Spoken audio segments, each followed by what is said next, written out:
So, aware na po tayo kung sino yung nasa mataas na height, yung damage na alam niya, mas nalaglag siya is major siya.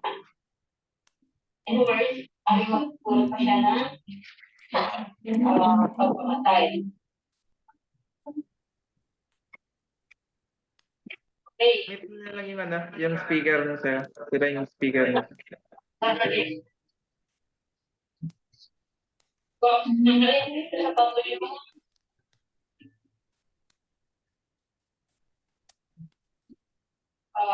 na siguro malulubat ba? Usually kasi, napapansin nyo, madalang lang natin yung recent essential words.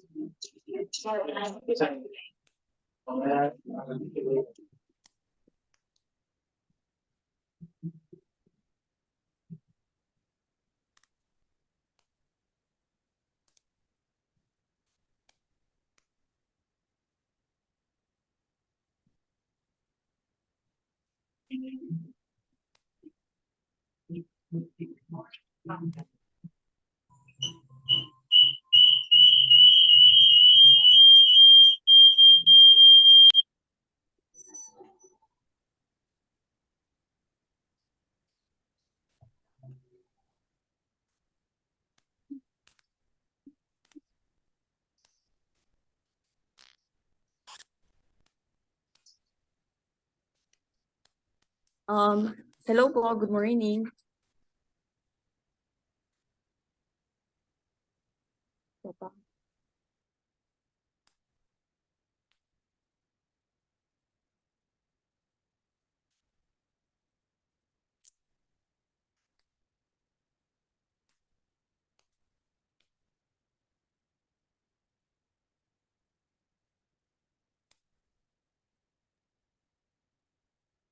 Good morning po.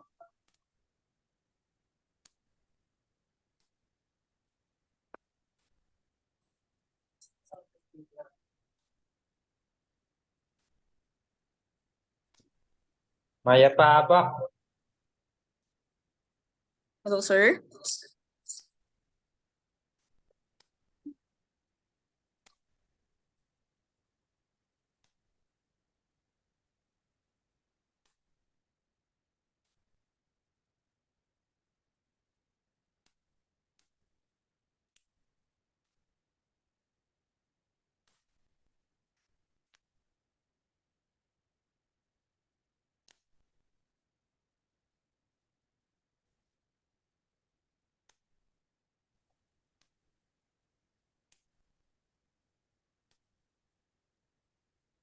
Good morning po. Start na po tayo. Bali, ako po pala si May ng SPCA Dasma po. Para po sa ating topic ngayon, continuation po nun sa kahapon. Bali, mag-start po tayo sa machine-related incident. Kung mapapansin niyo po sa picture, ito po yung mga possible na incident na makuha natin sa mga ginagamit po natin na machine. Ito.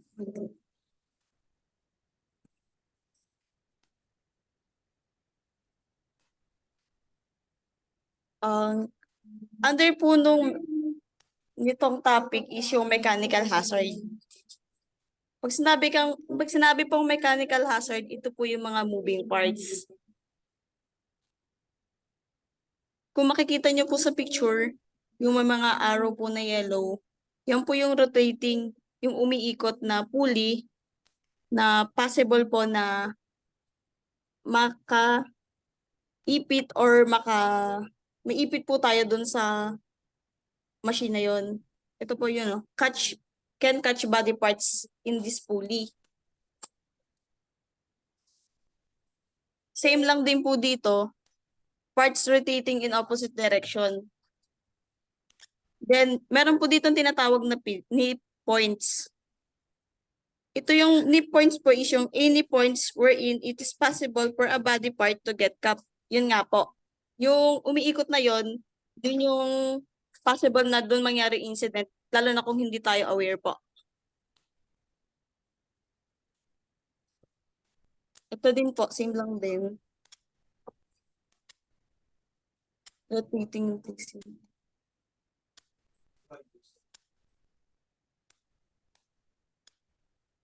Transfer motion ng belt, yun din po. May pulley siya, tapos meron siyang belt. Doon sa center po niya, doon po pwede makuha or ma-aksidente tayo.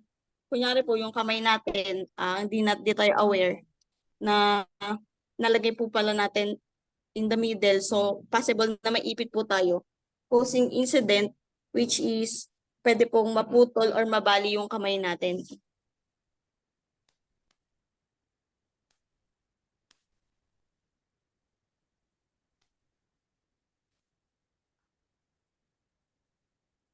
Next po is itong cutting. Usually po itong cutting, ginagamit po siya sa mga woods. Meron dito ang body parts strikes again. The points of operation is cut.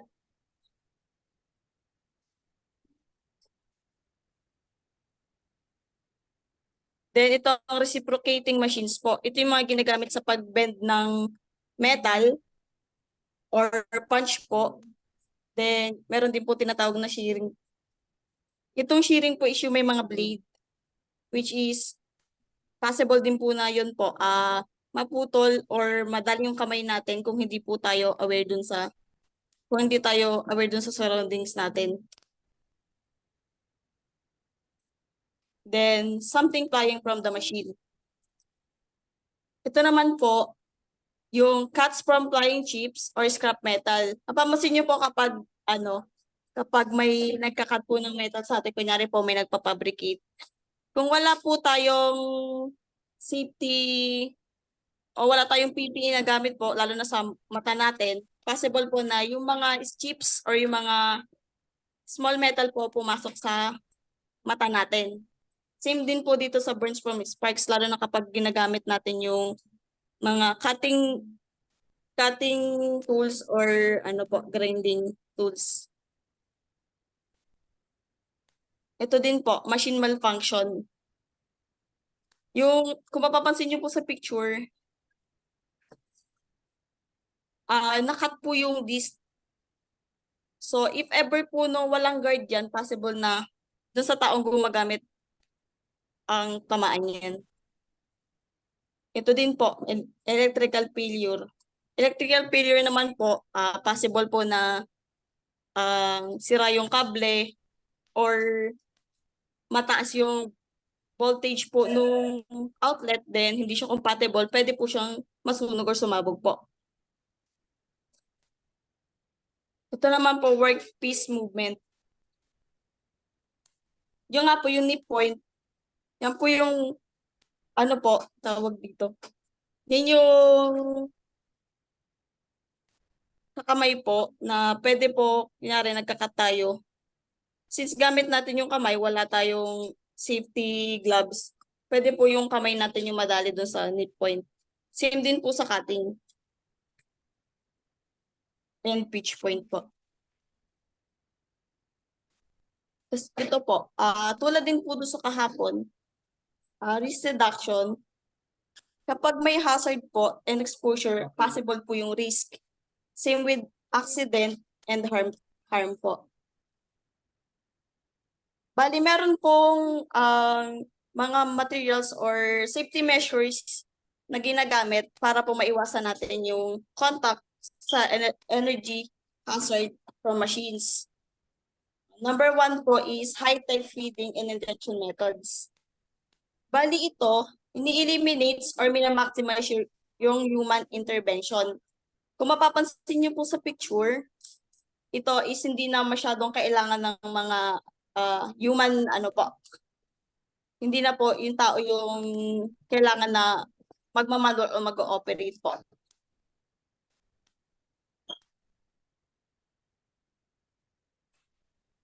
Then ito din po, holder jigs, pull stick. Ito naman po yung holding and positioning of tools.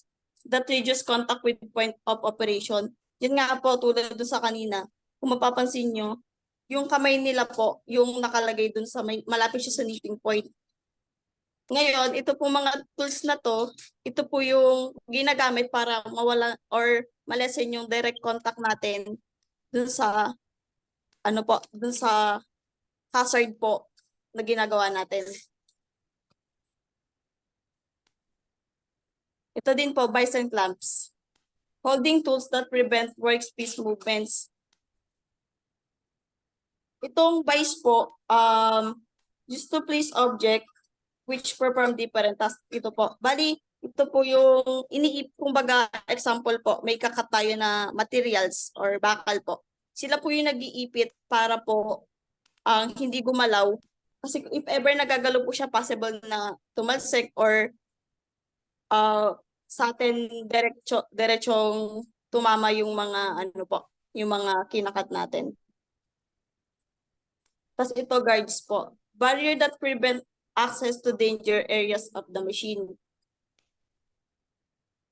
Kung mapapansin niyo po sa arrow, meron diyang for lubrication adjustment paper inspection.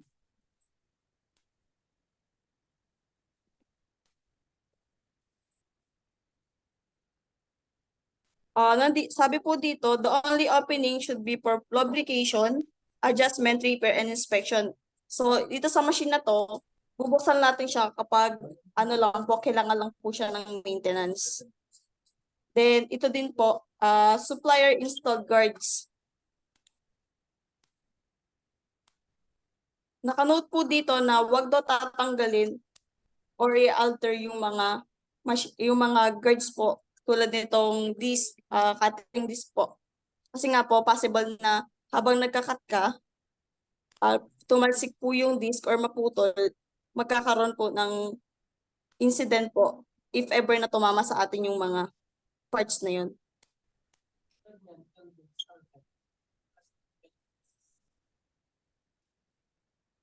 Then meron din naman pong fabricated guards or user-installed guards.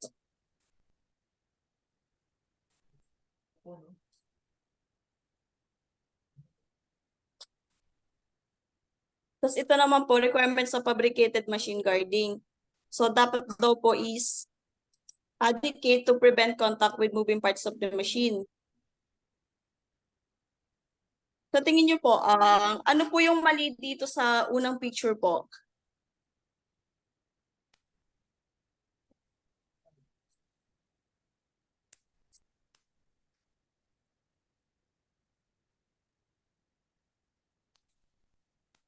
Then, hindi din po, secured and durable. Kung mapapansin nyo dito sa second picture, meron naman din po siyang guarding, kaya lang po hindi siya nakalock. Hindi siya, present po yung guarding pero hindi naman po siya nilagay, hindi po siya nagamit ng maayos. Prevent falling hazards into moving parts. Then, does not create new hazard. If ever nagagawa daw po ng machine guarding, hindi rin siya makaka-create or makaka-apekto dun sa present hazard na iniiwasan natin. Ito din po, must not interfere with productivity. Then, allow proper safe lubrication. Present naman po doon sa mga picture, di ba, yung mga unsafe act na ginagawa po. Then ito po, defeating, altering, or removing safeguards can cause injury to coworkers and can leave the person performing such action liable under OSHA Act 1970. Sa ating cases naman po, pwede yung subject to disciplinary action. Then yun din po.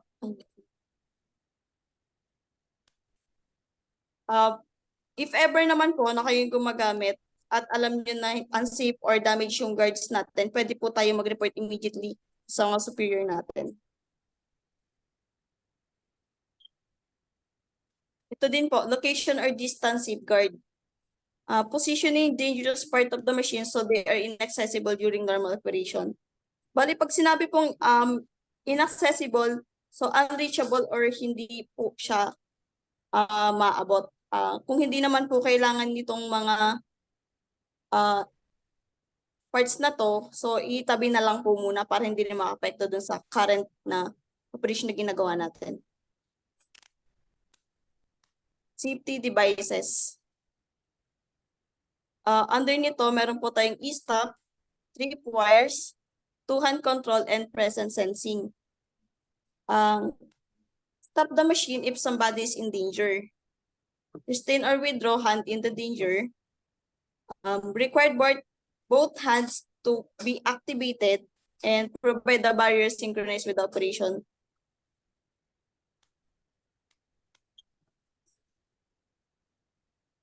Reminders when using contractor po.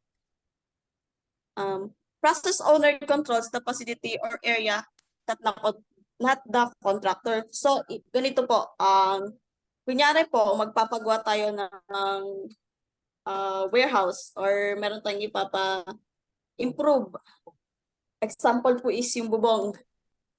Other po nito, yung owner o yung nagpapagawa pa din po ang may control sa area natin. Hindi yung i-turn over lang natin na ikaw na yung bahala dyan sa part na yan. Dapat po is involved pa din po tayo as owner or as empleyado ng company na nagpapagawa po nung bagay na yun. Then, hanapan din po natin sila ng MOA or gawa ng MOA o Memorandum of Agreement. Under po nito is yung review contract procedures with them before starting a job. So, then review their safety performance record. Set conditions on skills and competence requirements, including po yung mandatory certificates. Kung skilled or fit po ba talaga yung taong i-assign nila para sa pinapagawa po natin na project. Then determine who is the foreman or supervisor and determine contractor impact with your employee po. Ito po yung mga non-mechanical hazard considerations when working with machines. Yung naka-highlight na lang po, itong acceleration or fall, electrical, ergonomics, temperature, and pressure po. Meron pa din po pala noise and vibration. Sa tingin niyo po, ano po ba yung mali dito sa picture na to?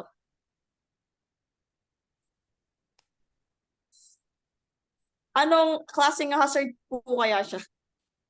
Base dito sa mga nabanggit po.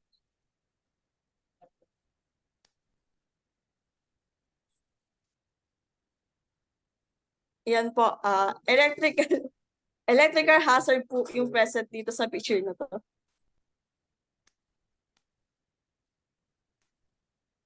Then, proceed na po tayo sa electrical safety.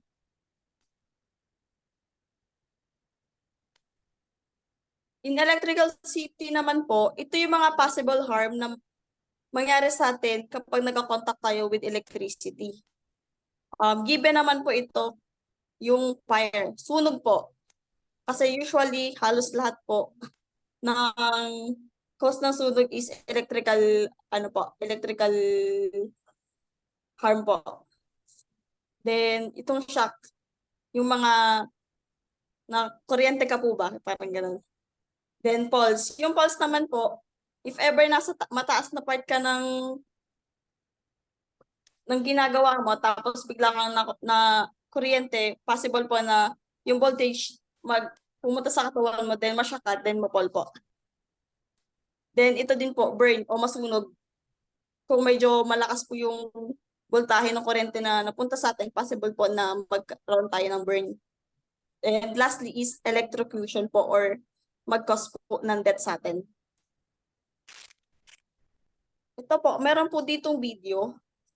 10 minutes, andito po yung mga unsafe act and unsafe condition regarding po sa non-electrical hazard.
Ulit. So dun po sa video, nakita naman po natin yung mga unsafe act and unsafe condition na present dun sa video. Then ito po yung mga nasa video po. Electrical safety measures po. So came from the video. Tools. Do not use defective tools. Insulation. Ito naman po yung sa mga electrical wiring or mga outlet natin. Protection by blocking contact with current that flows through electrical conductor. So yung palang mga insulation na nandun sa mga wires natin or sa mga outlet is sila yung nagbablock ng contact from current para hindi madiretso sa atin yung electrical. Then ito po, always check outlets and electric cords for sign of damage of insulation. Then protect cords from damage. And don't overload extension cord. Use them for temporary purposes only. Place worn or old or damaged extension cord right away. So ito po, normal naman din po kahit sa bahay natin. Di ba pinapagalitan tayo kapag ino-overload natin yung mga extension wire po. Kasi pwede siyang mag-cause ng short circuit po.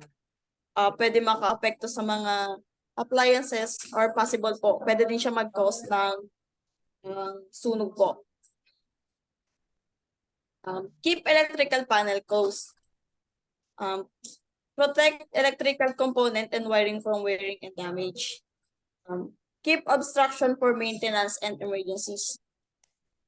Ito pong keep obstruction is, yun po, wag natin silang haharangan or tatabunan po para mas mabilis siya ma-access if ever na meron po tayong emergencies related po sa sa linya ng wire natin. Ito po, survey overhead wiring. Andun din po sa video yung example nito sa crane dump trucks, backhoe working near power line. Ito daw po yung safe clearance niya. 50 kilovolt or 10 feet po. Then 50 to 200 kilovolt or 15 feet, then 20 feet. Ano po yung what to do if equipment stuck a power line?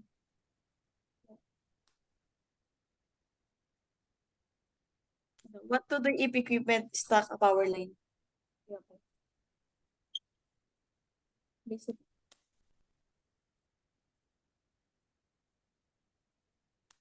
Survey overhead wiring. Ito din po, nandyan sa video. Safety precautions applicable to temporary overhead installation.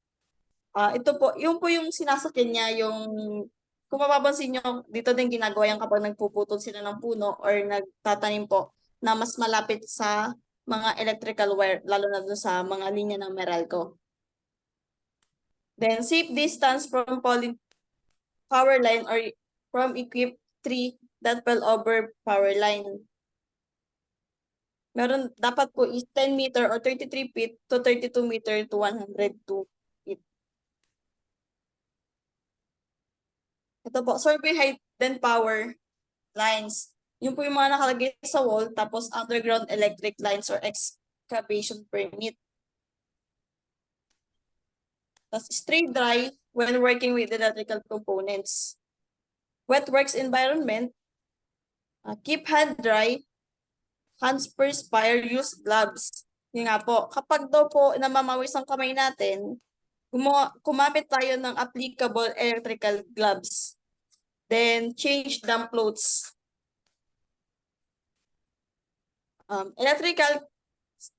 Electricity can be a source of heat and can cause fire. Ito rin po nasa video kanina. Kailangan po niya yung proper layout of electrical cords, isolate from flammable or combustive materials, and prevent electrical equipment from overheating. Then, ito naman po yung mga non-electrical hazard na nakita din po sa video. Yung fall from heights tsaka yung tripping. And other safety measures na hindi po kasama sa video. Meron po ang Philippines na Electrical Code of the Philippines. Ito yung OSHS or Rule 1211. The Philippine Electrical Code is adopted and standards contains therein shall be considered safety standard to the extent that they are safeguard any person employed in any workplace and control the practice of electrical engineering. Then working with electrical tools and equipment. Kapag daw po gagawa tayo ng electrical tools or equipment or gagawa tayo using electrical tools and equipment, dapat po binasa natin yung manual, lalo na if hindi tayo familiar dun sa equipment na yon. Siguraduhin din po natin na trained tayo and sapat yung experience natin sa pag-component ng equipment na yon. Then, gawa din po tayo ng equipment checklist. Then, elaborate problems with supervisor. Pwede naman po yun. Kung may na-encounter tayo na problem or hazard do sa equipment, pwede po tayong mag-report sa supervisor natin. Safe electrical installation. Ganun din po. Dapat kung gusto natin ng safe electrical installation, kumuha tayo ng trained electrician or electrical engineer. Skilled din po siya. Then, meron din po silang pinapalo na electrical code. Ito naman po sa grounding. Kung mapapansin nyo, kahit yung sa mga bagong appliances po ngayon, may makikita kayong doon sa may plug po niya, meron yung maliit na wire. Ang purpose po nun is for grounding. Yung grounding po is protection by directing any surplus electricity away from you and to the ground while you use the device. Then, ensure electrical equipment and appliances are grounded. Then, ito pong fuse and circuit breakers. Use a circuit breaker or fuse with appropriate current rating. If a circuit breaker is ever to be used to be de-energize a circuit for maintenance or repair work, lockout or tagout must be implemented and followed. Then, only authorized workers shall trip breakers and investigate cost of tripping breakers.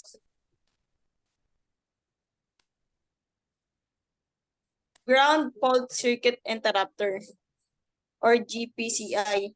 Ito po is a fast-acting circuit breaker designed to shut off electrical power in the event of a ground fault within a little as 1/40 of a second.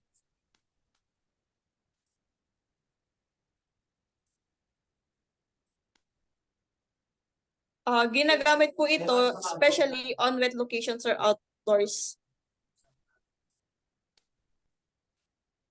Then ito po, use proper or appropriate PPE. Dapat yung ginagamit po nating PPE is appropriate for the risk level.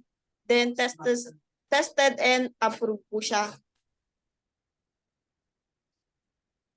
Then yun din po, yung nasa video kanina, di ba hindi nila chinek yung tools kanina if may damage. Yung nga po, do not use the tools if damaged. Check for wears and tears. Use double insulated power tools. Testing of electrical components before touching them. Assume electrical lines are energized if not yet tested. Yun po, example po nito is hindi gumagana yung equipment nyo, electrical equipment nyo. Assume po natin na kahit hindi siya gumagana is present pa din po yung electric. So, kailangan po muna natin siyang i-test yung voltage niya para po masigurado na safe yung pagkumpuni natin. Then ito po, be prepared for emergency. Yun nga po, if ever na magkaroon ng accident or incident, dapat po na alam natin yung first aid for electrical shock and pulse. Then use appropriate fire extinguisher. Yun po, sa fire extinguisher po, dapat alam natin kung ano yung kulay or anong types of chemical ng fire extinguisher yung gagamitin natin kapag po electrical yung ano po natin. Ito naman po is preventive maintenance. Electrical equipments and installation should be maintained to prevent failures. Fixed installations are inspected periodically by component person. Frequency of inspection and testing shall be depend on equipment type, frequency or use, or type of environment in it. Then ito po, the fatal 5 in doing equipment maintenance.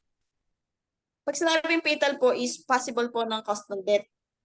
Ito po, failure to stop the equipment. Ano po, kunyari po alam natin na may problema na din po sa equipment tapos iniwan lang natin siya. Tapos ginamit ng iba, possible po na aksidente yung sunod na gagamit. Then failure to disconnect the power source. Yun po, hindi po natin na tanggal or natanggal sa source ng power yung equipment. Failure to dissipate residual energy. Accidental restarting of equipment and failure to clear work areas before reactivation. Ito naman po yung lockout or tag-out.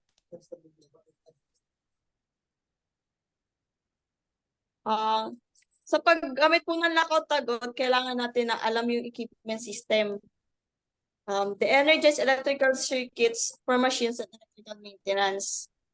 Then dapat hindi rin po tayo mag-shortcuts or papadaliin yung ginagawa. Then review and update changes in equipment labeling. All concerned person doing the maintenance must lock out. Ito po yung mga sample ng ano po. Ito yung mga ginagamit natin sa pag-lockout, tag-out po. Itong lotto response, ito po. Ito po, mapapansin nyo, ginagamit naman din natin to lalo na kapag may sira yung equipment natin. Lalo na po itong danger tag po. Itong lotto responsibility, yung lotto po is lockout, tag-out. No? Sa departments po, sa lockout station, dapat at least one tag out per authorized personnel of the department. Tapos, yung ID po niya dapat is laminated with picture po para mabilis nating ma-identify po kung sino po yung naglagay ng danger tag doon. Then, one set of key and lock per relevant personnel or as per department procedure. Dapat din po, meron din po tayong tool room para sa mga sa mga signages and keys na ang lock natin. Ito naman po yung mga hazardous energy sources. Electrical, 480, mechanical, hydraulic, pneumatic, chemical or coolant, natural gas, steam or water po. Lotto or toto. Ito po yung mga step sa lotto or lock out, tag out. Know your equipment and systems. Then dito po, identify the hazardous energy sources. Identify the isolation points. Know the procedures. Know the authorized person who lock and tag out the machine to do maintenance, cleaning, and servicing. Then know din po the affected employee per person who use the machine that will be served or maintained. Then look for unsafe conditions like incorrect equipment labels. Ito din po under siya ng Lotto po. Itong energy type, yun po, i-identify po natin kung ano bang ang ano bang energy type yung present dun sa ano po. Then notify affected employees that the equipment will be locked out. Shut down the equipment if ever po na alam natin na unsafe na po gamitin, so i-shut down na lang po natin. Isolate the equipment from all energy sources. So isolate po is ilayo na natin or hiwalay dun sa or ilayo dun sa malapit na energy sources po. Then remove remaining energy sources. Then ito po, after nun, issue lockout, tag out. Switches and energy isolation devices in the off or safe position. Ito po, tag out. Try out, testing the operation controls and confirm the equipment is unpowered. Yun po, hindi po pala okay na naka-lockout or tag out na siya. Dapat din po natin i-try kung meron pa din pong present na energy dun sa ano po or meron pa din pong harm dun sa equipment na yun. Then perform work yun po. After po nun, pwede nyo na po, kung na-sure natin na wala nang harm dun sa equipment, pwede na po natin siyang ayusin. Then turn over po. Turn over the work if activity is not yet done. Make sure to deliver perform his own Lotto. Yun po, kunyari hindi natin natapos yung pag-aayos nito at ano po, i-turn over po natin sa mga kasamahan natin para po makapag-perform din sila ng knockout, tag-out po. Yun lang po. Thank you po.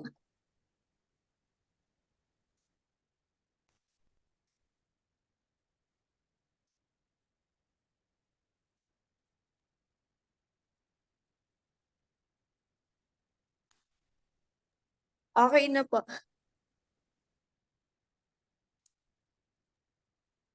Ikaw na lang yun. Okay, maraming salamat Miss Franz sa pag-share natin. Pag-share nyo ng ano natin. Sa 5th day ng orientation natin. So, yung drill natin ulit, picture taking po. And don't forget po na sumali ulit next week. Resume natin yung pang 6 natin hanggang 8 na po next week. Monday to Wednesday. Same time po. So, picture taking na po para makapag-out na rin, makapag-continue na po sa mga kanya-kanyang gawain. Ano na yung magano, Franz, no?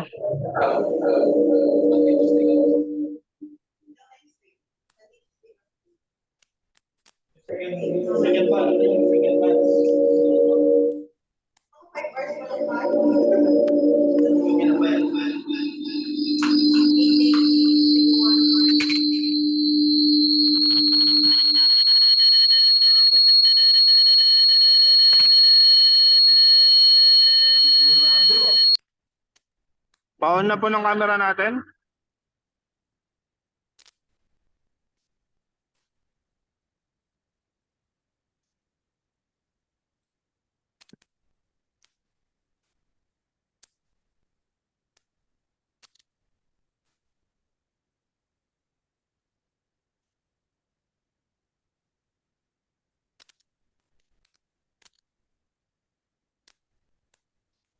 Okay na ba, Franz? Wait lang sir, isa pa po sir.